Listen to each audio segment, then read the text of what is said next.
గ్రామాలలో ఉన్నటువంటి పేదల భూములు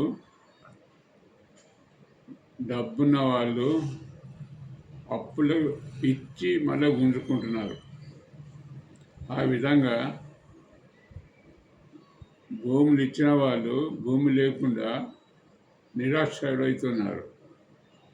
ఇది దాదాపుగా 100 సంవత్సరాల నుంచి జరుగుతున్నది ఇదే. ఒక ఊర్లో ఒకడే జమీందారు ఉన్నాడు అంటే అతడు ఎంతోమంది భూములను తన వశం చేసుకున్నాడని అర్థం. కనుక మన దేశంలో బీదలు అభివృద్ధిలోకి రావాలి అంటే ఒకే ఒక మార్గము, వాళ్ళ భూములను వాళ్ళకి ఇప్పియాలి. వాస్తవానికి భూముల పాత రికార్డులో వాళ్ళ పేరు ఉంటుంది. పాత రికార్డులో ఎవరి పేరు ఉంటుందో ఆ పేర్లు ఉన్న వాళ్ళకే వాళ్ళ భూములు ఇవ్వాలి.